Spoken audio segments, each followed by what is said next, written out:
Hey, this is John Carlos, and I'm here with a look at the Walmart exclusive Star Wars Black Series action figure 2-pack of the Mandalorian Shriek Hawk Trainers from the Mandalorian.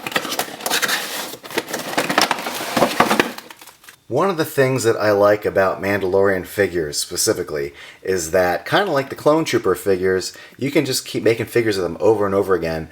Like with Clone Troopers, they're just white armor, but now this one's got red dots, and this one's got like a yellow stripe. The thing about the Mandalorian figures, though, is you get more diversity in like color schemes.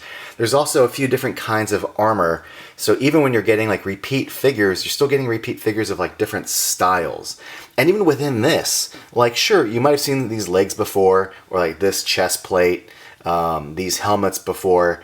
This figure's got like a little flappy flap at the front and the scarf. This, as far as I can tell, is a new chest piece.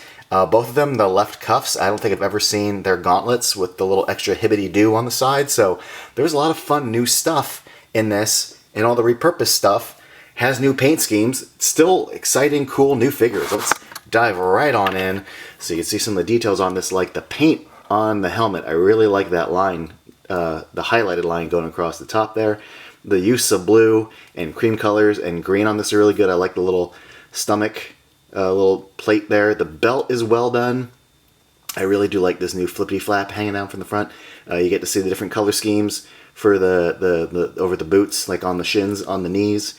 Yeah, really solid figure, but I really do like this scarf. It is like a loose piece. They can kind of move around a little bit. Paint on the helmet's really clean. The rangefinder does move. Speaking of rangefinder, this figure has, like a busted one, which is still a neat little detail that it has. The blue on the helmet's cleanly painted. The chest here, though, really fun chest plate. I really dig that. And the blue against the brown is a really nice touch.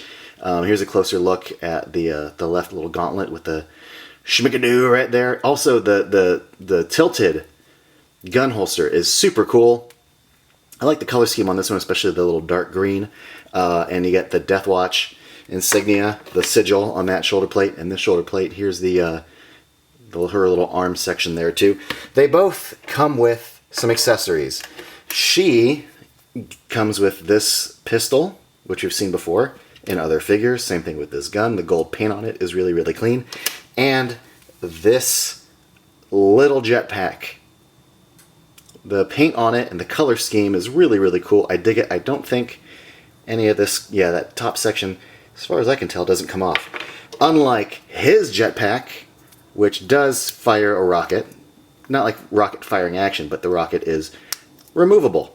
Also, his little rockets, his little jets, can pivot. I really like the color scheme on this one, and the paint is very well applied.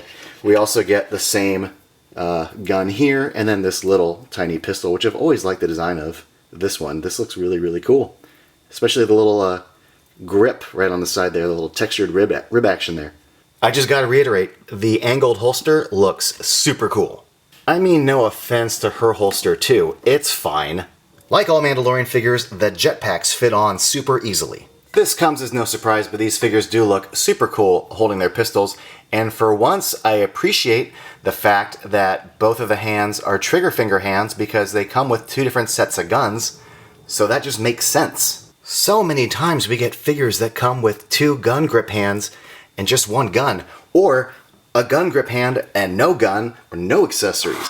One thing I do want to point out, though, is that the handle of this gun is really short compared to the size of his hand, so it doesn't really fit into his hand that well. It doesn't go all the way down. You can see how it stops right there at the thumb, so it looks kind of weird, and the index finger can't go into the trigger area, so it's kind of a bummer. Her hand is littler, so the gun handle fits into her hand better, but her index finger still can't reach the trigger finger area. Those little complaints aside, I gotta say, these figures look super awesome on the shelf. And I know I'm a little biased because I'm a massive Mandalorian fan. Even as a child, I used to doodle in my notebook the Boba Fett helmet. I think it's such a great looking design for armor, for a helmet, for all of it. So as long as Hasbro keeps making them, I'm gonna keep being a simp and buying them, because I'm an easy mark. I love the design, I love action figures, I love Mandalorians, so yeah. And this color scheme, this approach, these unique little accessories, a scarf, like Malibu Stacy. Now this Mandalorian has a scarf. I'm a sucker for all of it. I love it.